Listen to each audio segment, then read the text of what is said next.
करत हो। का भयल रे?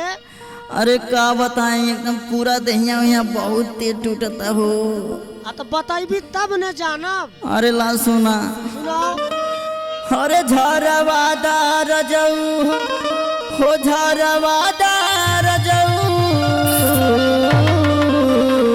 अच्छा। अरे झरवादार जाऊ हो, झरवादार जाऊ। हमके लागल बा नजर झरवादार जाऊ। हमके लागल बा नजर झरवादार जाऊ। हमके लागल बा नजर झरवादार जाऊ। झरवादार जाऊ, झरवादार जाऊ।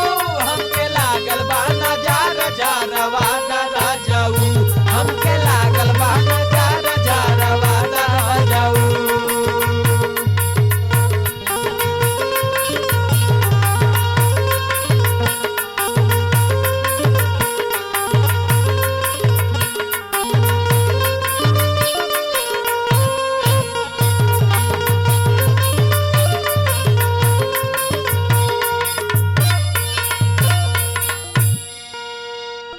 और सुन तारा, बताओ।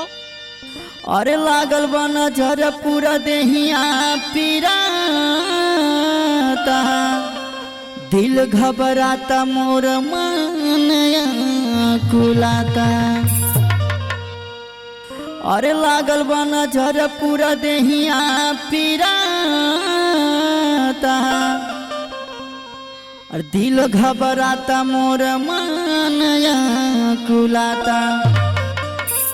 और जाई के लवांग फूकवादार जाऊ। हमके लागल बा नजर झरवादार जाऊ।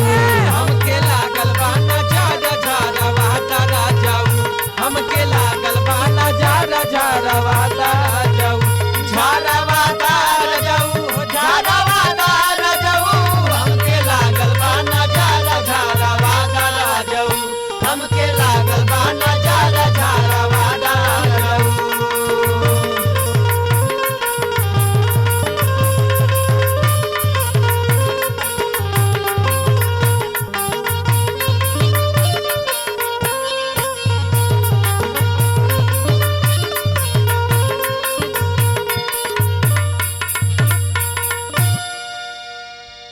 जाई के डकटरवा से सुइया लगवानी।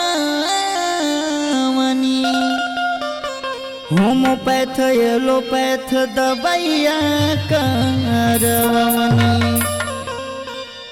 हाँ जाई के डकटरवा से सुइया लगवानी। होम्योपैथ एलोपैथ दवाइया करवनी। अरे हमारा के कुछ ना सोहाला रजऊ। हमके लागल बा नजर झरवादार जाऊ। हमके लागल बा नजर झरवादार जाऊ। हमके लागल बा नजर झरवादार जाऊ। झरवादार जाऊ, झरवादार जाऊ। हमके लागल बा नजर झरवादार जाऊ। हमके लागल बा नजर झरवादार जाऊ।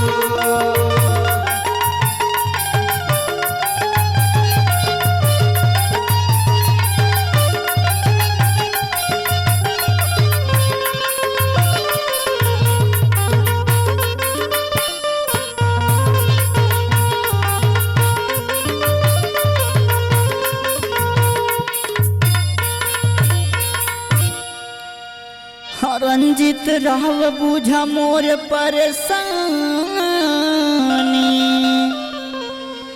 16 बरस के मोर चढ़ली जवानी। रंजित राव बुझा मोर परेशानी।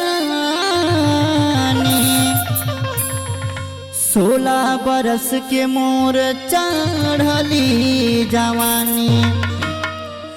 और से जिया पे हमके सुताला रजऊ। हमके लागल बा नजर झरवादार जाऊ। हमके लागल बा नजर झरवादार जाऊ। हमके लागल बा नजर झरवादार जाऊ। झरवादार जाऊ, हो